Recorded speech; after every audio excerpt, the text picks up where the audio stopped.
Good morning, good morning. We are back. Welcome to the Resilient Show on Arrow FM in the Wairarapa. If you're anywhere else on planet Earth, you can find us at www.arrowfm.co.nz. Just look for the Resilient Show anywhere on planet Earth or off planet Earth.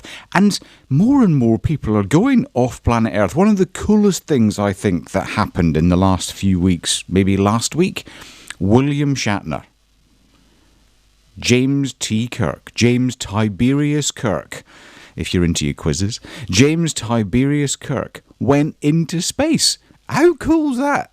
From when was it 1960s that Star Trek started, and we have moved so far that science fiction has become science fact. Now, he came back in just a few minutes. He didn't head off into space for his grand 5-year mission. But I just think it's just such a great story of when you have ideas, when you have dreams, when you have visions, when you visualize the future, oddly enough, it begins to happen.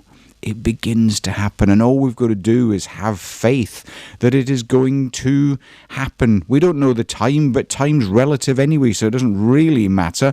Today's show is entitled Working My Way Back, and is dedicated to all the brave folks who have started to find their way back. And I'll share a story after the first track about working my way back. There's a reason why there wasn't a show last week. I didn't actually know what the reason was last week when I called up and said that we couldn't manage to do the show.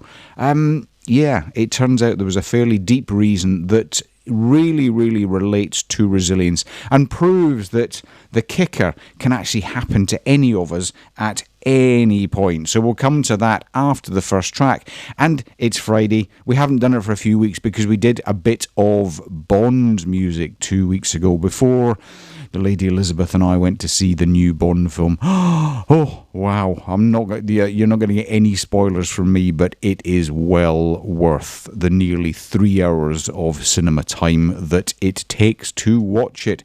So we didn't do much boogie in that Friday, but it is time to get a boogie. It's Friday morning. The kids are all back at school. You've got the kitchen to yourself. So kick off your slippers. Step back from your cornflakes, whatever your breakfast is, and let's do some dancing because we could all work our way back.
The Spinners. I thought they were called the Detroit Spinners.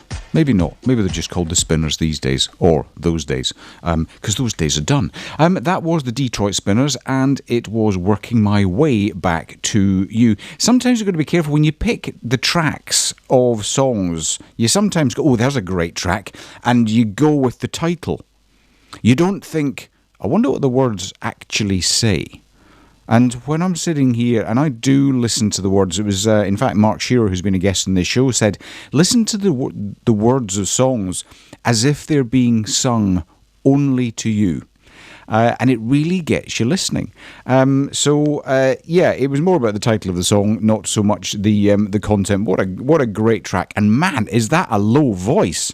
That dude with a low voice, wow, I cannot get down there.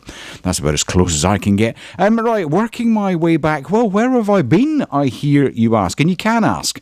Drop me an email, stu@studarling.com, or find me on Facebook or Messenger. Drop me a line.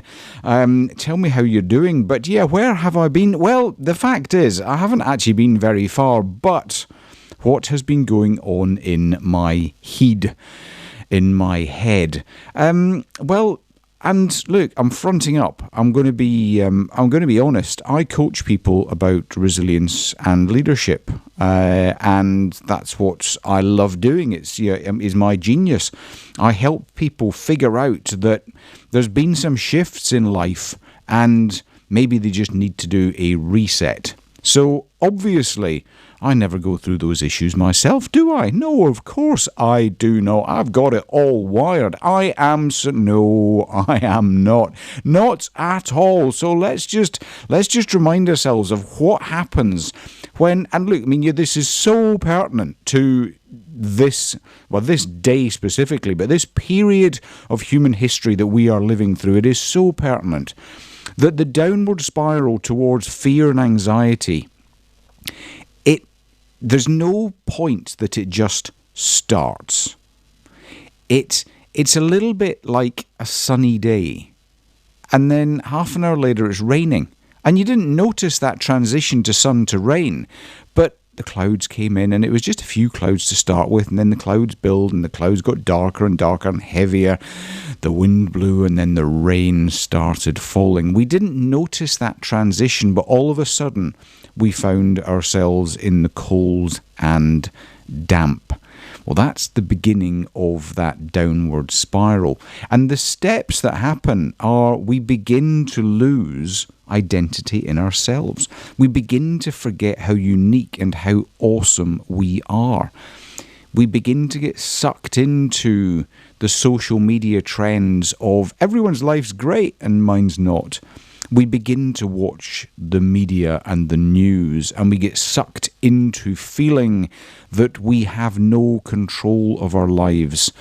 In the British Army, we were given uniforms. They weren't our uniforms. This is an important point I was talking to someone about earlier on in the week. They weren't ours. So if we didn't look after our uniforms, then we could get into trouble. There was an element of control placed on us. And look, I get that. That's really important when you're part of a fighting force. But in life, that feeling of being controlled begins to suck our identity away from us. And look, that happened to me. We're going through a massive transition in life at the moment. Kids are growing up. Yeah, the Lady Elizabeth is no longer a practicing midwife. We're in business together. We're shifting the business online. And all of this takes time. And I began to lose sight of where we were headed. And I began to lack confidence in myself. I began to lose my identity. And this came up yesterday when I was talking to our students on the Rediscovering Resilience program, when they were saying, Stu, where are the podcasts? Why weren't you on the radio? And I thought, actually, do you know what? I'm going to tell the truth. I'm going to tell the truth as to why I got there. So I started losing my identity. And once we've started losing our identity, it's a very, very dodgy place, because we've lost confidence in ourselves, we begin to think that other people don't have confidence in us. So we begin to feel outcast. We begin to think that, well, nobody's really interested in me, so I'll just stay home. Those groups of people you used to hang with, those tribes, they hear a little bit less from you. And because they hear less from you, they don't get in touch because they're respecting your privacy. But what do we think? We think, oh, they don't like me anymore. So we feel outcast. And then third up on that spiral, because we don't feel we have anyone to talk to and we've lost our voice because we don't have that identity, we stop talking. That's what happened. That's why there wasn't a radio show last week. That's why there haven't been many podcasts lately. I stopped talking. I didn't believe in the message that I had. I didn't believe in the genius that I have to share all of my experiences out there in the world. That is the beginning of the downward spiral. That was where I was, and the easy option, and I'm calling it, the easy option was to stop. The easy option was not to do a radio show, not to do the Rediscovering Resilience podcast. That's where we got to. And the danger with that downward spiral of lacking identity, of feeling outcast and becoming self-absorbed in that problem, it means that we lose a little bit more identity, which means we feel even more ostracized, outcast, which means we get even more self-absorbed. And when we get even more self-absorbed, that's when the bad habits start. The bad habits, the unhealthy eating, the stopping exercising, the unhealthy substances that we stick into our body, those relationships that we know we shouldn't go back to, we go back to because we're not worthy of anything better than that. And in doing so, we lose just a wee bit more of our identity, and that is the downward spiral. Now, fortunately, at the back of the show, I'm going to talk about the things that we can do to actually take that downward spiral and flip it on its head so that we get back to the genius, the unique person that we truly are. I am back. Well, I'm working my way back. I am back. But one of the most important things we can certainly do, and I know that the Lady Elizabeth is very, very hot on this topic in health and wellness. One of the most important things we can begin to do, and we're going to talk about this in the book review after this piece of music, is make sure that we eat the right sort of food.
Gloria!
let that one play out. There we are, Food Glorious Food from Oliver. That was the 1994 stage production of Oliver. I played Fagin on stage once many, many years ago. And the biggest complaint that the producer had was that I didn't look scruffy enough. If you dig out the film Oliver, Fagin was a bit of a scumbag, always wore, looked like he hadn't had a shower for a while, wore raggedy clothes, and I just could not look scruffy enough. No matter what I did, I couldn't look scruffy enough. Obviously, it fared me better when I was in the military, because you were meant to look smart all the time. But yeah, on stage as Fagin, it did not quite work. Fortunately, my voice did. Actually, considering of doing an audition early next year for some musical work, just for something different to do. If you think that would be a good idea, let me know, and I will get practicing with my singing. Oh dear, I need an awful lot of work to do. Right, anyway, the book review today. So today's book review, and if you're on the telly box, here it is. It is The Better Brain. The Better Brain by Julia Ruckledge and Bonnie Kaplan. A fascinating book. We often talk about the importance of a healthy diet. We talk about the reason why, and we've got better and better at understanding the food that we should eat, what food's good for us, what food's bad for us. There are so many diets out there that you could be a part of, but the one that seems to be sticking, and I'm not saying that this is the right one. You all know, if you listen, that I do intermittent fasting. I've done keto diets. I'm moving more and more towards that low carb, that Mediterranean sort of diet, with lots of healthy oils, lots of healthy vegetables, and some meats, and less of the processed stuff, because we've learned that if we put good food in our bodies, then we feel better, we have more energy, we are able to push ourselves harder either at the gym or at work, because we're actually getting all of the nutrients that our bodies require. We've got to go back, and I actually recorded a video earlier on in the week about our caveman brain. The brain inside our head is still the same brain that generally the cavemen had, and they didn't have the luxury of popping out to a fast food joint to get some food before they even knew really what they wanted. They didn't have the luxury of going to the refrigerator or the cupboard and getting a snack just because, do you know what, I'm a little bit bored, so I might as well eat something. They didn't have those luxuries. When they went out to hunt, they went out to get that food, and if they didn't find anything when they were out hunting, they went hungry. If their crops failed that season, they went hungry, and their bodies had to adjust to it. And that gives us a hint as to actually how we should probably be fueling our bodies. But actually, that's not what The Better Brain's about. Yes, it is all about nutrition and how we can improve what we stick into our grids, into our mouths. But the point that Julia Routledge and Bonnie Kaplan are making in the book, The Better Brain, it's actually, if we ate more healthily, if we put better nutrients into our bodies, our brains are affected. Now, when you say that out loud, you think, well, yeah, of course they will be. Yeah, but that's not what's been happening, is it? We go to the doctor, and look, I'm not dissing doctors at all. Doctors do an absolutely fantastic job, but they're busy people, and we need to start thinking about, well, if I ate more healthily, maybe I wouldn't need those tablets. Maybe if I ate more healthily, my brain activity would settle down a bit and I might sleep better. So rather than jumping straight on the phone and going, oh, I need some tablets to the doctor, or going to the pharmacy, the drugstore, maybe let's take a look at what we're eating. That's what they're talking about in the book, The Better Brain. It's about understanding the nutrients that our body actually needs. Our brains actually need to operate the way they should. The importance of a healthy breakfast before we start the day. Now, I know that the Lady Elizabeth will be screaming at the radio saying, you don't need 3 meals a day. I get it, you're right, we don't. But it is good to start the day. If you are going to be involved in using your brain, and let's face it, even if you're getting in the car, walking to the bus stop, going to school, going to work, you are going to be using your brain. So let's start the day off with something more healthy. I remember years ago when we lived in just outside Glasgow in Scotland, and we were seeing fairly young children being sent to the supermarket to buy breakfast on the way to school. Now, because little ones don't have the education that we've got access to, they were buying the exciting stuff. Why not? It says healthy on it. It says low fat. Normally means high sugar. They didn't have the awareness, so they're going into school without the proper sort of nutrients in order to fire the brain to get them ready for school. And we're exactly the same. I walk, and look, I would love to do this, but when I drive into Wellington, I drive past a beautiful French cafe. I won't name it because there are many and most of them are good.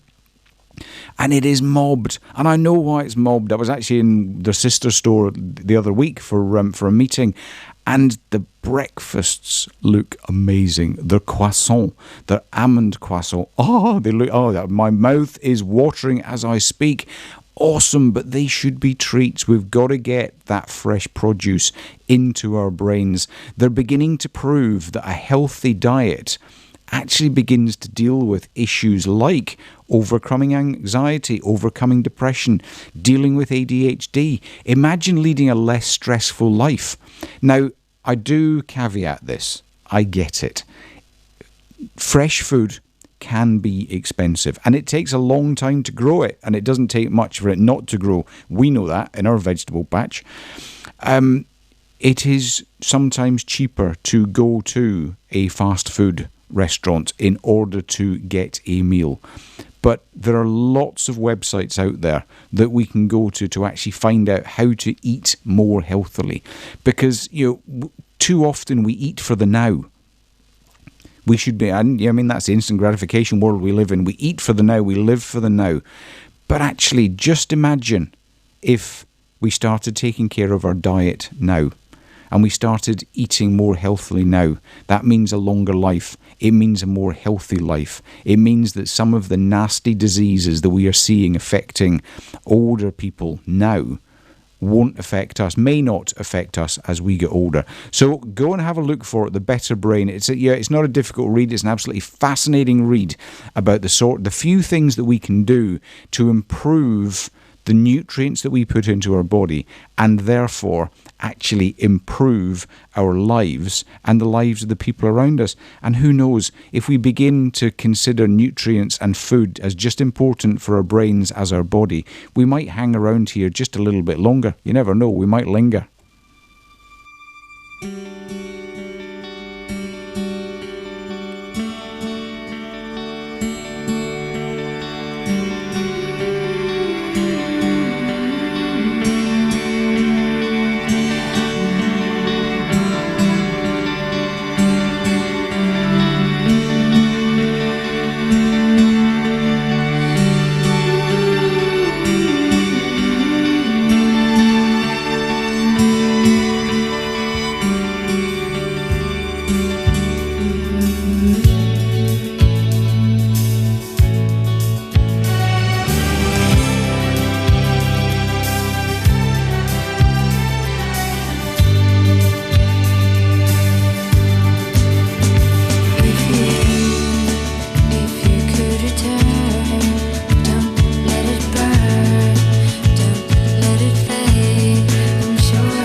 but you always really knew. I just wanna be with you. And it's so deep. You know I'm such a fool for you. You got me wrapped around your finger. Do you have to let it linger? Do you have to? Do you have to? Do you have to let it linger?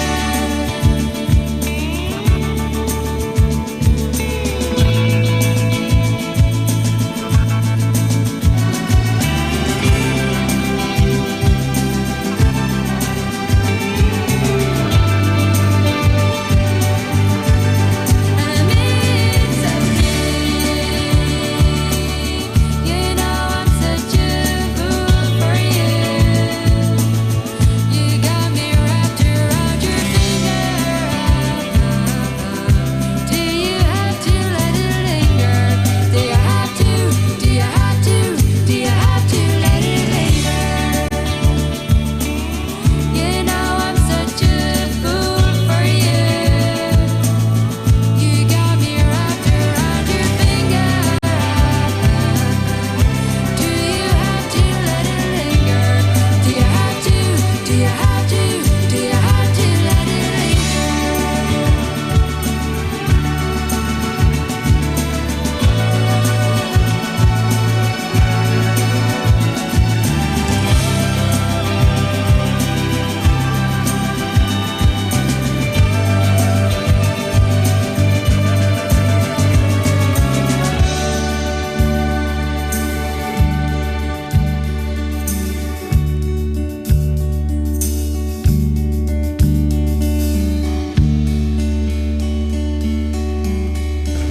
The Cranberries, Linger. I was actually looking for a track by a band maybe called the Cranfields, and it failed. But we found Linger by the Cranberries, and I think it's an absolutely awesome song. What a great band. And there's a reason for it. The reason why I was looking for that, because our guest this morning, talk about resilience and tenacity. Our guest this morning is Nicola Cranfield, who owns Cranfields, which is, well, I'm actually going to let Nicola explain what Cranfields is when we talk to her. Nicola, good morning. Good morning, Stu. Thanks for having me aboard. Hey, no problem at all. It's great to get you on the show. So let's just dive straight into it. Tell us, what is Cranfields? You know, it should be a simple answer, but it's a lot more complex, actually. Like, fundamentally, we're a retail store. Oh, but you're not. You're so much more than that. Yeah, like we work with craftspeople and artists and small workshops all over the world, and have just this really incredible network of people that supply our collections. And then the folk that are attracted to Cranfields who come into the store, it's sort of like a bit of a tribe or a club. Like, it's they really get us and appreciate the level of care with our products and how we take the time to connect and create relationships, I guess, with I don't want to call them customers coming in, our visitors. Yeah. I think that's absolutely awesome, and I'd almost guests. And that's the way you feel when you walk into Cranfields. You feel like a guest, and you get the opportunity to actually linger around about and some of when we've been into the store, the stock that you have creates stories, I think.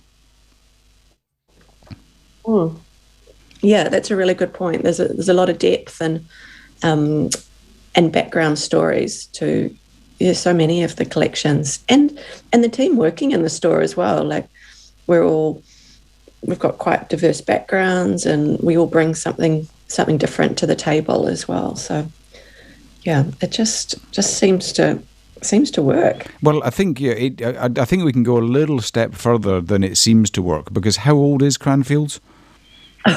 Well, we're about to turn 30, so I guess. Okay, I think there's a little bit of evidence in there somewhere. So how did it all, let's go all the way back to the beginning. How did it all start? Well, if you were living in Wellington in 1991, you would be very aware that it was a grey city. So It I'm was just at, going to stop you there. Shit, 30 years ago is yeah, 1991. I'm thinking, 30 years, that's the 50s or something. It's not. It's I know. 1991, everyone. How old are we? Right, anyway, I sorry, know. 1991. How did that happen, right? Yeah, totally. Yeah, so it was a really grey, very bureaucratic, lot of cardies, and that was on the men. And then Yeah. that was the same year that absolutely positively Wellington was coined to try and get us out of the doldrums. Like it was, yeah, all was not well. Um, but my mother had this kind of sense that retail shopping should be more enjoyable and there should be more on offer. So she went to the bank manager, who laughed at her, and said, "No way are you getting a loan." And so Mum kind of cobbled around and I don't know, maybe sold the dining table or something, and just got it all together and created the store. And maybe because her background wasn't retail, she was quite fresh coming to it. She was all about like working direct with the craftspeople rather than coming through the traditional wholesaler route. So, and she had a couple of these craftspeople. She'd go and meet them at craft fairs and then work through to come up with designs because she was like the intermediary, I guess, sort of a really soft sort of place to say, how about, have you thought about doing this or that, non-threatening. And a couple of these craftspeople were able, often these were just side hustles originally, but they were able to leave their roles and focus on their craft as a full-time activity because of the support from Cranfields. So that was pretty special. So a proper community right from the very, very beginning. Yeah. And because her style was very sort of classic, there was no, well, this is what we're doing this season, and then we drop it or go into sale. It's very much enduring. And if you add something, people come and tell us all the time, oh, I've had this for over 20 years and it's still my favourite item in my house and it just gives me so much joy. So it's, yeah, she was way before being eco, before it was a thing. It's amazing how it's circular, isn't it? We go back and we look at some of the companies out there that are trying to emulate what you've just said. Has Cranfields always been on the same site? We've been in that space for about 20 years. We've bounced around a little bit in the CBD, but we love the fact that it's a heritage building and it's got a sense of, I don't know, I feel like you breathe out when you come in, and having Midland Park next door with the trees and the grass is pretty special too. And so nice for the team to, for lunch breaks and things to have that. And I feel like it's sort of the heart of Wellington, really, that Midland Park. It's a great location. Yeah, completely. And being right in the heart of Wellington, but being different is, I think is such a power. I think you almost do breathe out because it's, and this has got nothing to do with you or the team. It is almost like stepping back in time a little bit into that Cranfields brand, because it's so much more of a brand than just the shop. Yeah. No, we feel that it's more like friends. It's a community. Yeah, completely. So that was 30 years ago, and you were talking, it was your mum that started it. Family businesses now, I've coached many family businesses over the years, and it can be a little bit challenging. It must have, how did you feel, how did you taking it over come about? Were you forced into it? Did you want to do it? Was it a rite of passage? What was the discussion there? Well, my mother had worked very hard, and probably about 8 years ago, she said, "Oh, look, I'm tired. I think I'm just going to close the store." And I must have been soon after Kikordi's had announced that they were closing, and I said, "I feel like we've got a bit of an obligation to Wellington as an independent retailer to be here, and also I feel the responsibility to all the suppliers that we work with." So I said, "Oh, would you give me a year and see if I can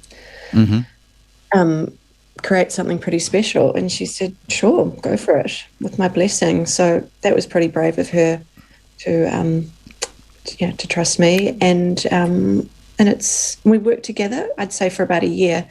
But we found we probably needed your coaching. We did need your coaching back then, Stu. We kind of tripped over each other a bit, and we were like, both ended up doing one thing, and then both thought the other person was in that department and completely overlooked it. So it wasn't an easy transition for the team around us either, having two bosses who probably weren't quite sure enough about their roles. So yeah, that wasn't such a. But I think that's testament to the team, that they saw the longer vision in it, and I'm quite sure you weren't a stranger to the store when the decision was made. Does your mum still back that decision that she made? Yeah, no, she's been super supportive, and I guess 25 years of sourcing, she's still got her ear to the ground and sending me links all the time and giving me good suggestions. So yeah, you can't knock a good retailer down. It's in her DNA. Brilliant. And what is it that drives stock decisions? How do you decide that? Yeah, and I know we've had a conversation, so I'll lead a little bit like this. That when the Queen's Gambit came out on TV, that all of a sudden chessboards became the new thing, or a thing that people were interested in. How do you make those decisions about what stock you want to bring on, what lines you want to bring on for your customers? Sorry, for your guests. I like it. I find this a really hard question to answer, because so often it's quite intuitive and really subtle. But the point you made before about stories is definitely really strong. It's that there are collections that have a bit of soul and integrity, something that will be enduring. And I mean, we love stocking games like chess or the outdoor timber games in the store, because I feel that's helping people connect and getting people off their screens and devices, and it's a lovely way for the families and friends to kick back and just hang. So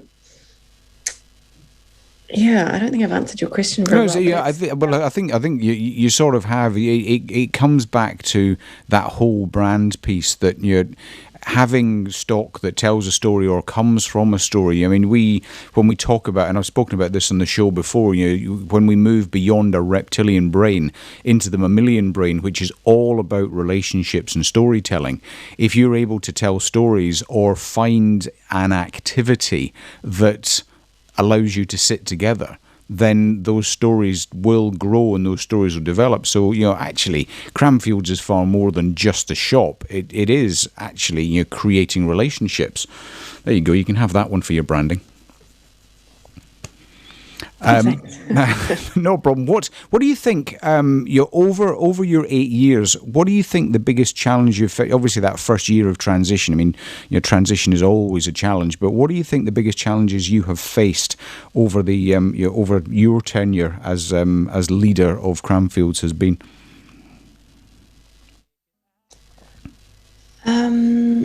It's probably the things that I don't have control over. The external forces, I would say, that we have to navigate our way through. And as a small independent business, I guess we get maybe knocked around a little bit more and have less influence or say. The Let's Get Welly moving plans to reduce car parks significantly, or access to the CBD is significant for us. So, and we have no say in the matter, and yet we've got, big long leases and lots of commitments, and our guests tell us that it'll be very hard for them to come into the city for many reasons. So, those are real challenges. And who are, just going back a little bit, who are your guests? Oh, it's the most wonderfully diverse group. It really is. We, I'd say we're almost like 50% male, which is quite unusual sort of for a homewares store.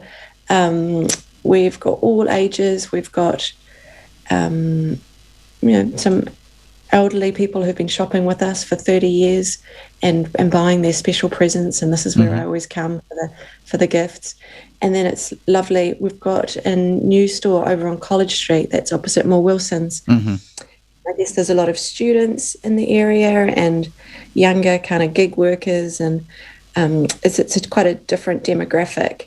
And they're coming into the store and finding us for the first time, and they're like, "Oh wow!" They really respond to what we've got. Maybe these Y gens are kind of quite brave, and I think in a lot of their taste, and they're not needing the traditional brands, but they're kind of digging deeper and liking what they see at Cranfields, which is great to know that they're coming through as well. And do you see that as is that the future? Is that the legacy piece that we're beginning to grow into? That as life shifts, and not just because of the pandemic, but as life shifts, we're beginning to look for. We're being less and less impressed with stuff that breaks as soon as you get it home from the shop. Is that an area that you see as the future of Cranfields? That quality. At a good price that people recognise will last rather than break as soon as they get it home. Oh, completely. Really, it's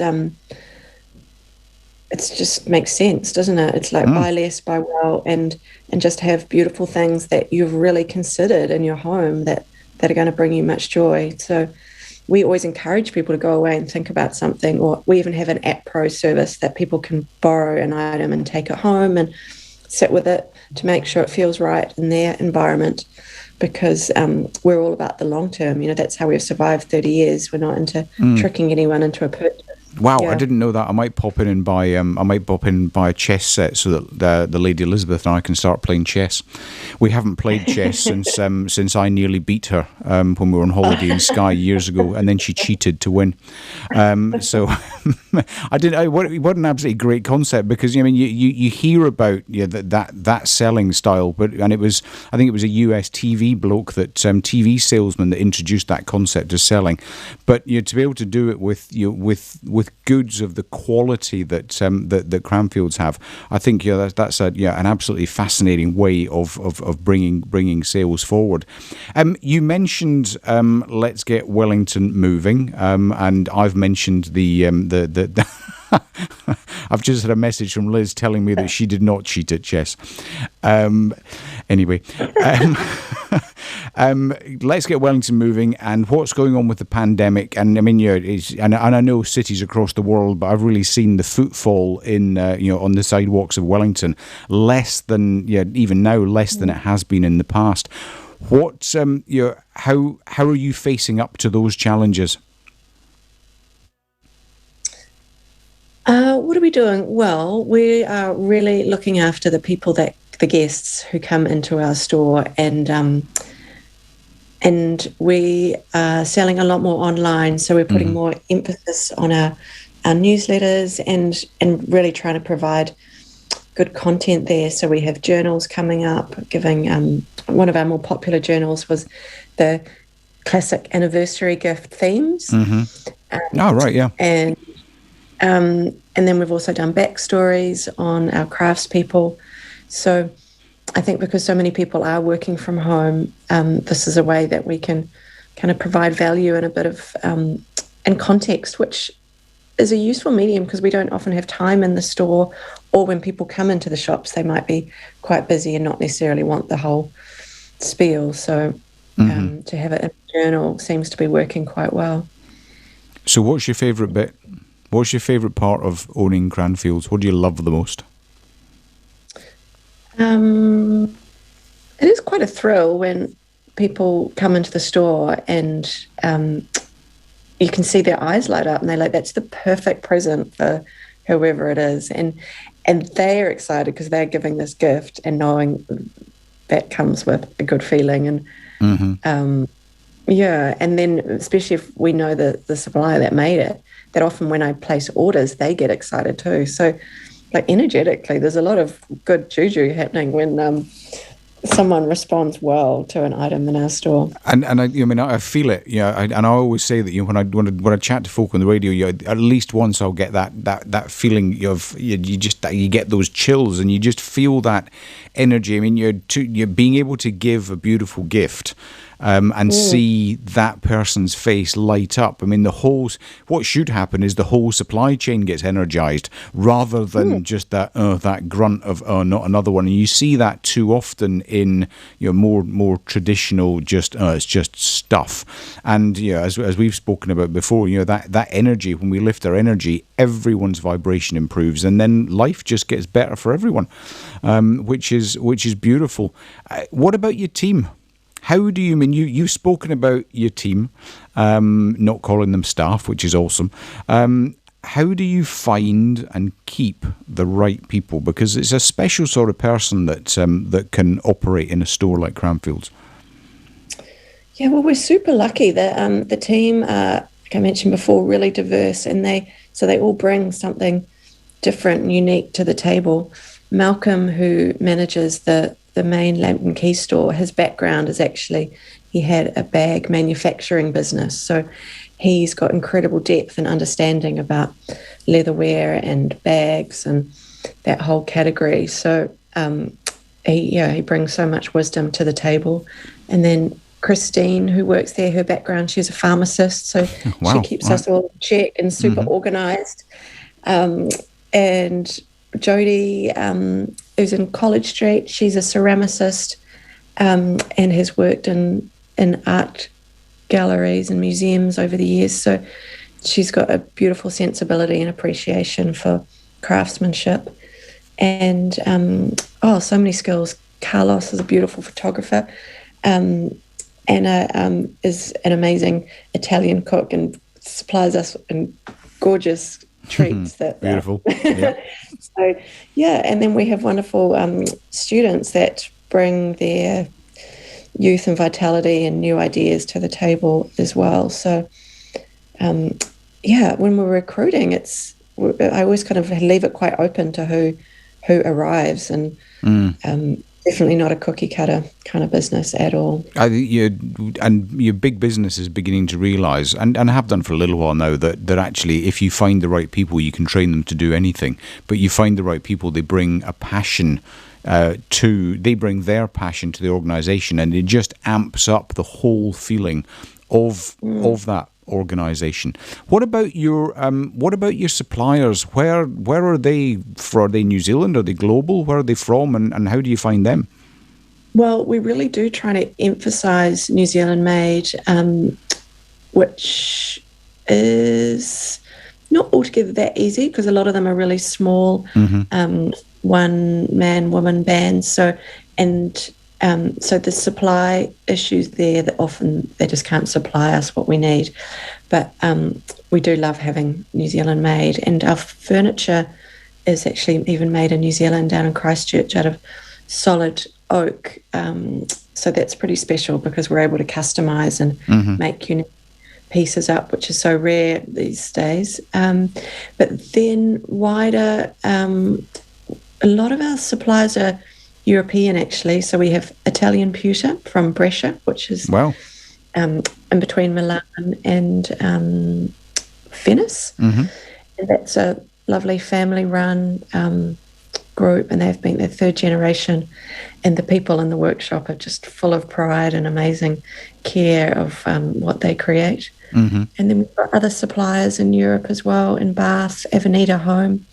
She is this amazing woman who works with artists all over the world to do her designs, and she's got incredible placemats and linens and just really beautiful tableware that's just elevates the table. And how's the supply chain been affected at the moment? Are you still able to work with all of those suppliers, or are there challenges with an extending supply line? Yeah. Things are taking, I'd say, twice the amount of time and just sitting in warehouses. So we've got everything crossed. Our Christmas stock arrives in time, but it's not easy. And I would say our freight costs used to hover around 10, 15, and they're up 25, 30% now. So it's yeah, it's a challenge. A massive challenge, yeah. And also that I can't, normally I'd be meeting them and connecting and looking at new lines coming through and workshopping styles. And that's all happening via Zoom now, which has its challenges with physical stock. Yeah, oh, completely. So how do you personally go about deciding that this is the supplier that you're going to use?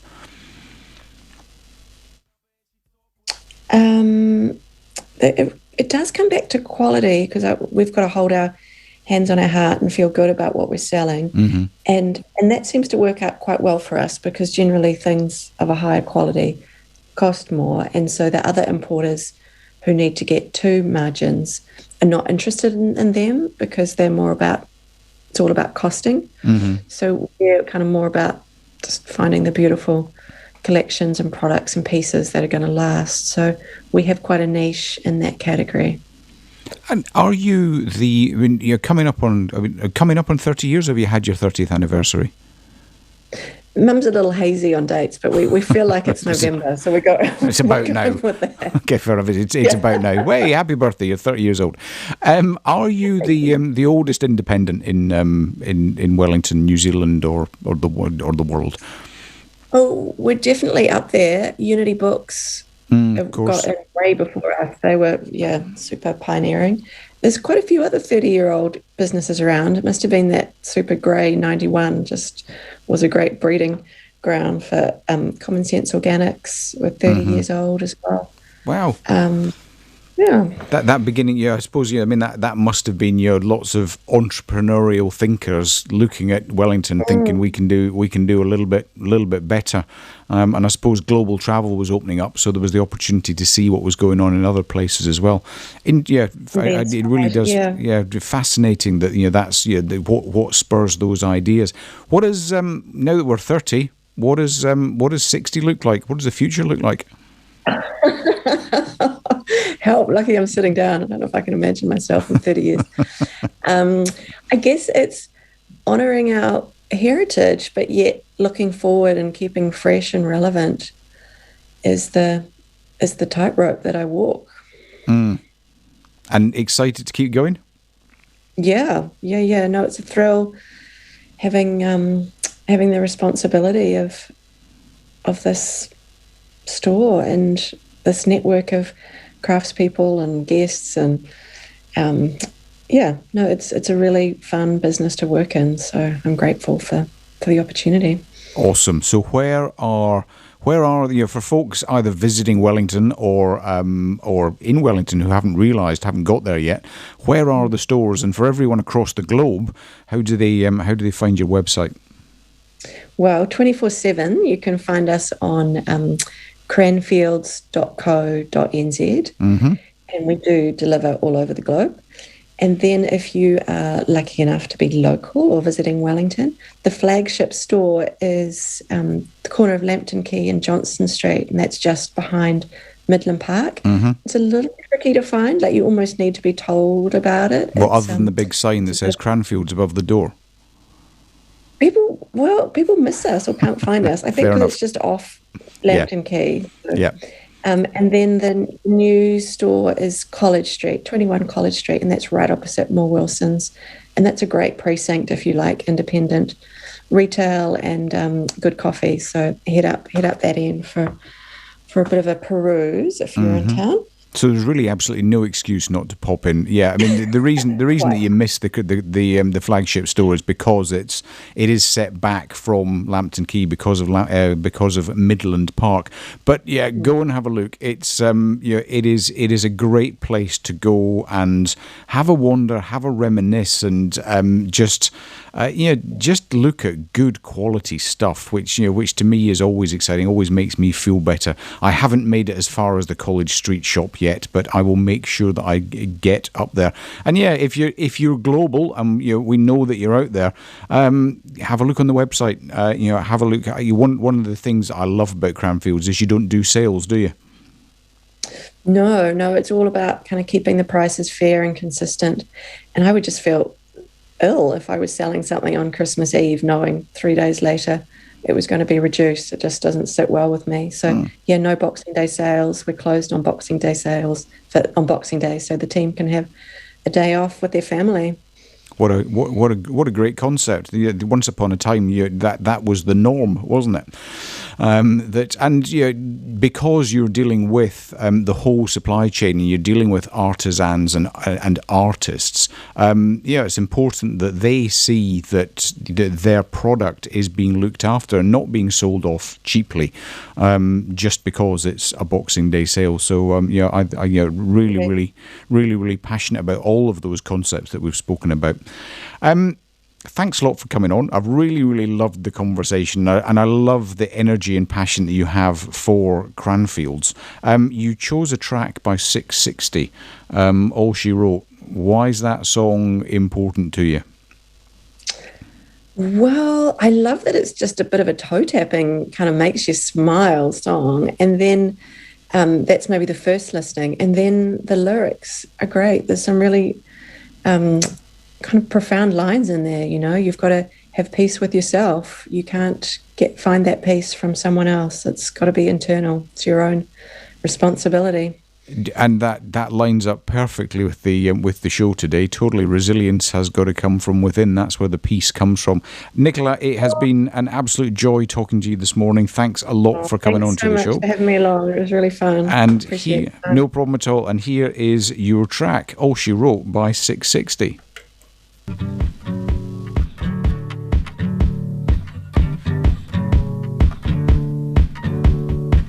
I'm just walking down these city lines, yeah, I'm just trying to find my way.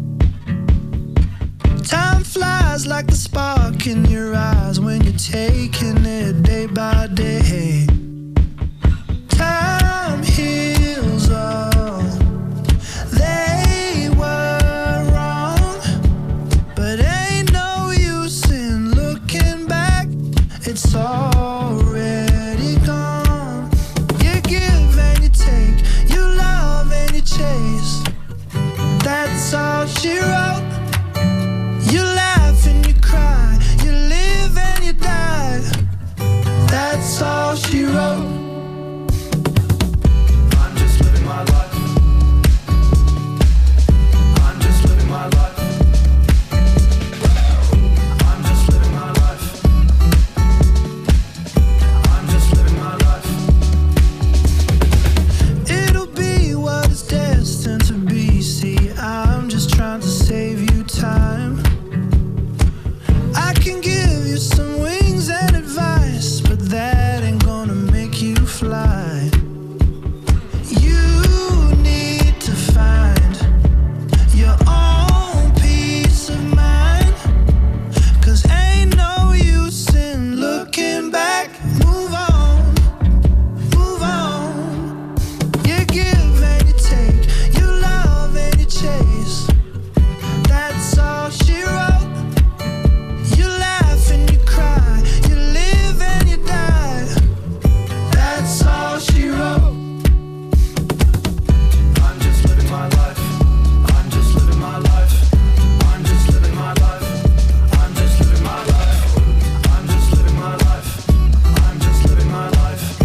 I'm just living my life. We wanna be older when we're younger. We wanna be younger when we're older. It's just confusion until it's over. That's all she wrote. We wanna be older when we're younger. We wanna be younger when we're older. It's just confusion until it's over. That's all she wrote. You give and you take, you love and you chase. That's all she wrote. You laugh and you cry, you live and you die. That's all she wrote. You give and you take, you love and you chase. That's all she wrote. You laugh and you cry, you live and you die. That's all she wrote. That's all she wrote. That's All She Wrote, 660. And a whole bunch of folks in that as well, including Joseph Parker. He sings a line in the in the song, certainly on the video. There we are. That was Nicola Cranfields of Cranfields, who celebrate their 30th birthday on, well, sort of now. So if you are in Wellington, do jump into the flagship store, just off Lambton Quay, just beside Midland Park, or up on College Street. Their other store. Go and have a look at some of the gifts that they sell. And it's an absolutely beautiful wonder. It's a great place to linger, and just browse what's going on. And I mean, really, along with all of the independent stores across the world, we should be supporting them properly at the moment, while we figure out what comes next. And if you are across the globe, take a look at cranfields.co.nz. Have a look at the website, and as Nicola says, there are journals, and there is content there that is an enjoyable read. Maybe it takes you back a little bit to a different time. And I love the story about 30 years ago, 1991. That scares me. 1991 was 30 years ago. That means that Top Gun's like nearly 40 years old, and we haven't even had the sequel yet. What? Oh dear. It's amazing when you actually begin to look back at life and realise what has passed. When I was in the military and I had to do my annual appraisals for my junior officers and junior soldiers, and realising that the years that they were born, you're thinking, wow, I was serving by the time they were even born. Life traipses on, and we must be very, very careful not to be dragged down by realising that, because we're going to live. Many of us listening to this show today are going to live beyond 100 years old. That's where it's headed. If we look after ourselves, going back to the book review of The Better Brain, if we look after ourselves, if we look after the people around about us and do the right things rather than the easy things, there is every chance that we are going to live beyond our 100 years. That means that I'm still less than halfway through my life. Just think of the trouble I can get up to with all the knowledge I've gained over my first 50 years. Stand by. But then we've got to look after ourselves and make sure that when we do see that beginning of that downward spiral, we recognise it. And at the end of the show, as I say, we're going to give you a few tips for dealing with it, dealing with you when you stop doing what you's meant to do. But following on from the conversation that we've just had from Nicola from Cranfields. The whole concept of the brand of Cranfields and also many other independent stores, there is so much thought to giving back. Nicola spoke about making sure that the people, the team that she employs, they are giving back. Their vast experience of life, they are giving that back to Cranfields, and they're giving it back to the guests who visit Cranfields. Cranfields don't have sales because they want to make sure that they give back to the artisans and artists who create the beautiful goods that Cranfields sell. Cranfields don't open on Boxing Day because they choose to give that day back to their team to recognise the work that has been done.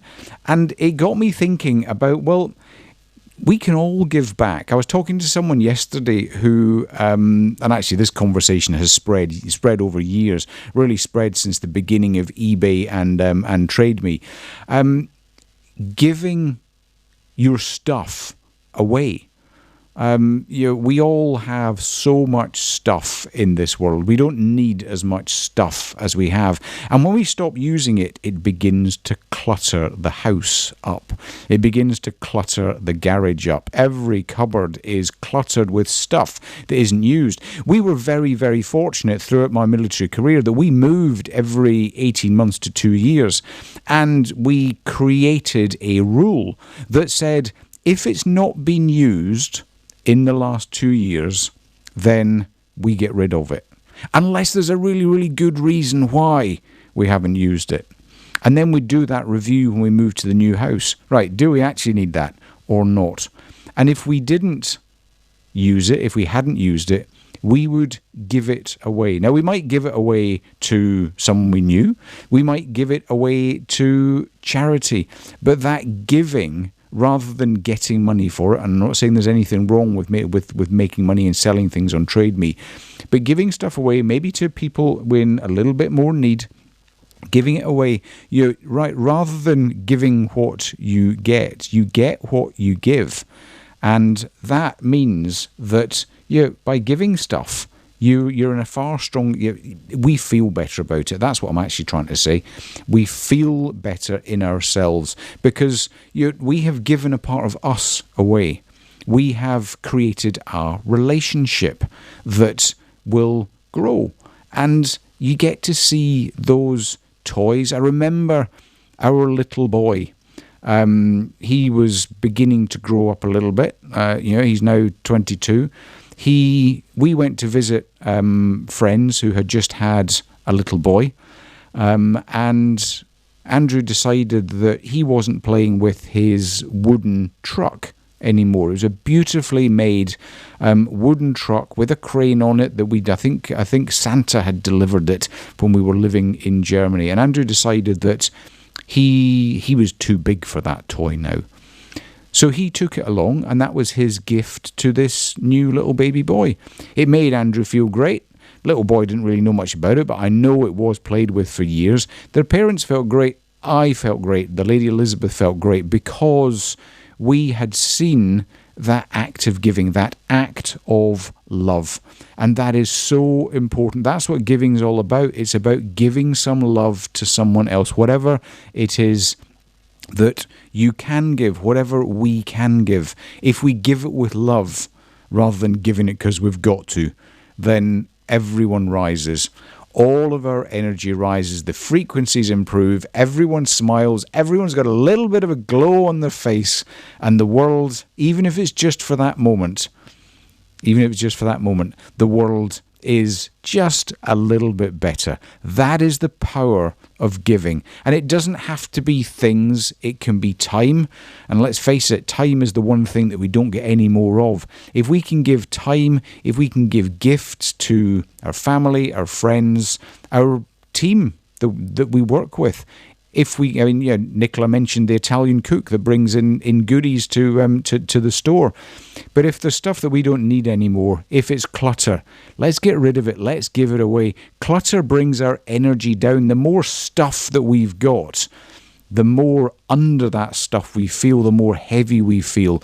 So here's my challenge to you today. Go and find something that you haven't used in the last, 12 months, and give it to someone who needs it. Even if they just need that smile of being given something, go and give something away. You will be amazed at how you feel. Now, this next track has got absolutely nothing to do with giving, but we haven't played Tim McGraw yet today.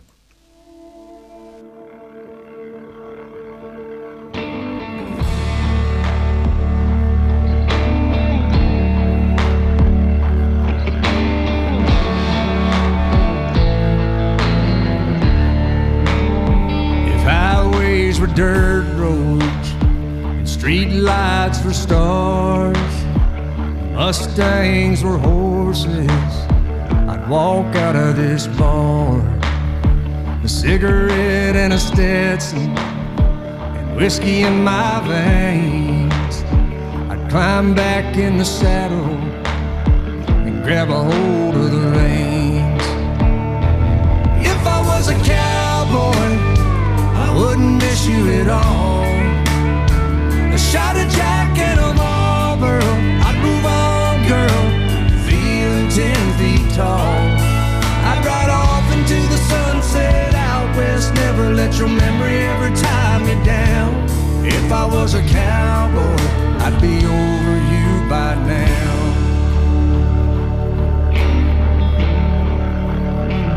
You'd be ashes in a campfire, water under a bridge, a trail of dust behind me, you'd never find me again. If I was a cowboy, I wouldn't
If I Was a Cowboy, Tim McGraw is great. He's got so many tracks. We could play him every week for like ever and we wouldn't run out. And we might just actually do that.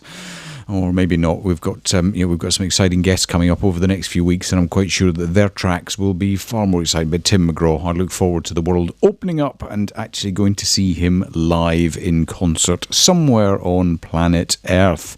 So at the top of the show, I shared with you that I was working my way back, that life had become a little bit of a challenge, and only a challenge in my head, but that's often where the challenges start. They start in our heads and then they begin to affect the rest of us. And then we spoke about the better brain in the book review, and how if we were a little bit smarter, a little bit more considerate about the food we were nourishing our brains with, then we might not have some of these challenges that we face all of the time. Those fears, those anxieties and those stresses. But it's all very well talking about this stuff, but how do we begin to bounce back? Because it might not actually be a bounce. It's great when it is. You're low down, you're squashed, and all of a sudden there's a big spring and woohoo, life's great again. But yeah, we all know that that's not actually how we bounce back. So I thought to bring the show into a close today, I would share with you the 4 things that I have done over the last week, 10 days, in order to bring myself back, to recognise me, to begin to find my identity again, to enjoy my uniqueness, to begin to share my genius and my experiences back with the world. So what were the 4 things I did? Well, first up, once I'd realised what was going on, I forgave myself. Too often we live in shame. We live with shame about the things that we failed to do. I could quite easily live with the shame of the fact that I didn't do a show, or that I didn't do a couple of podcasts. Or I could forgive myself. I could have pride in the fact that I recognised that I was on the rails, on my strap, as we used to say in the military. I could forgive myself. I chose to forgive myself. I chose to recognise that, maybe I had been pumping it just a little bit hard of late, and recognise all of the big stuff that was actually going on in life in general. So I sat down and I forgave myself, and I took pride in recognising that I was a little bit off the rails. I took pride in realising that I had to look after myself. So forgive yourself. That's point 1. It makes the next bit so much easier. As we're forgiving ourselves, part of that process, number 2 on the list, remember a time when you were happy, when you were content, when you were courageous, when you were brave, when you had tenacity, when you showed enthusiasm. There will be lots and lots of examples that you can think back to. It doesn't even have to be anything huge. Too often we think bravery is all about doing the big things. And as I talk about, our courage is about doing the big things. And as I talk about in my book, Lead Through Life, it's not. Showing bravery is sometimes about the tiny little things, about the recognising that we're not okay, about the getting out of bed in the morning, about making a healthy meal. Remember a time when you did those things, because that just gives you that little buck up that says, actually I've done this stuff before. Remember the last time you were in the hole and you decided to dig yourself out of it. Remember those days, because that will give you some energy. Not all of it. It will give you some of the energy that we need to begin to grow back to who we were, and then grow into next. Number 3, do something. I really don't mind what that something is. But what happens when we slow down is that we lose energy. We lose our energy. We grind to a halt. And we need to find that energy again. We need to build that energy to grow. So do anything. Sometimes it is actually getting out of bed. Sometimes it's shaving, men, and women, I suppose. Whatever it is, just do that tiny little thing that begins to move that energy. Because when you do that one thing, you begin to do the next thing, and then the next thing. And all of a sudden, that momentum's built. You feel a little bit lighter. You feel that little bit lighter, and that means that you can move faster. Remember today's challenge. Find something you haven't used in the last 12 months and give it away to someone who would appreciate it. There's something that we could all do that would lift our energies. And once we're there, once we've actually got that energy beginning to flow again, create a plan or go back to your routine. If you had a routine that's just gone, that's just been knocked to the wayside because it hasn't quite, you just didn't feel like it, get back to that routine. You'll feel good about it. Improve that routine. Create a plan for the future. I am 10 days into a 200-day challenge. And it's a challenge for my health. It's a challenge for my fitness. It's a challenge for my business. It's a challenge for all of our students. It's a whole life challenge that I'm engaged in for the next 200 days to see how that looks. Now, look, I know there'll be ebbs and flows. There'll be ups and downs. There'll be roundabouts, and I don't mind if I don't, all the way through that. But it's a plan that says this is what life is going to look like at the end of the 200 days. Go on, get in amongst it, go forward. So there you are. If you're in a bit of a fug at the moment and you're wondering how to get started, first up, forgive yourself. Have pride in recognising that you need to help yourself out. Remember a time when you were the most awesome of awesomeness. Do something. Do anything in order to begin to create that momentum. And then create a plan. And it doesn't have to be a plan for the next 200 days. It can be a plan for the day. It can be a plan for the week. Whatever that is, have that plan that allows you something to look forward to. Live in the now, but always be looking forward to next.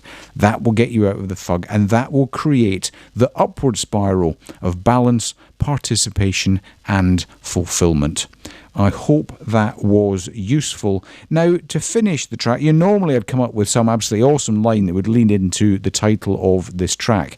I haven't done that today because I'm going to bounce back to 2 weeks ago. We spent the first half of the show or the first 30 minutes of the show, and we were talking about Bond music and reminiscing about the great Bond films, the great Bond characters, the great Bond actors. And as you are aware, I have then since been to see the latest Bond film, No Time to Die.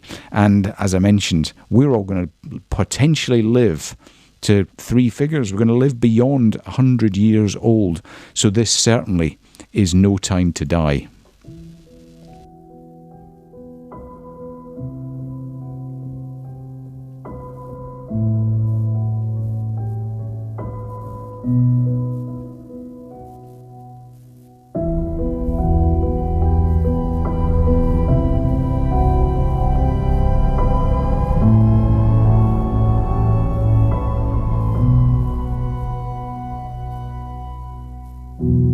I should have known I'd leave alone. Just goes to show that the blood you bleed is just the blood you own. We were a pair, but I saw you there. Too much to bear. You were my life, but life is far away from fair.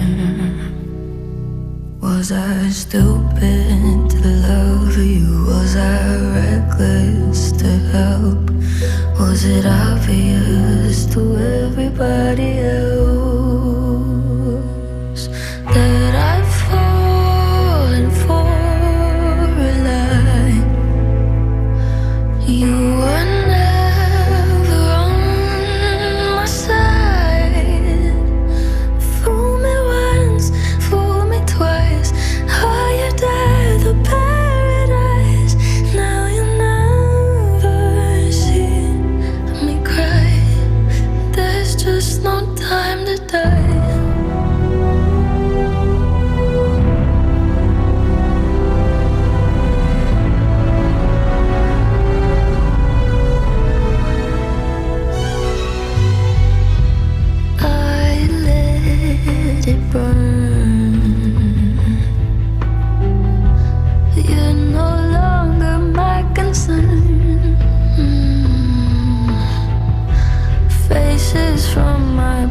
return.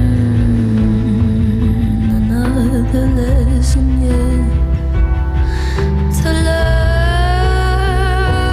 that I'd fallen for a lie. You were never on my side. Fool me once, fool me twice. Are you dead or paradise? Now you never see me cry. There's just no time to die.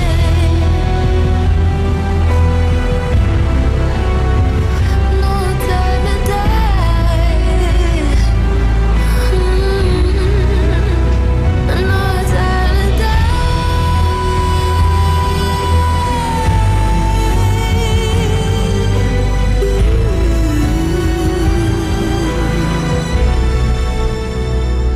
Fool me once, fool me twice.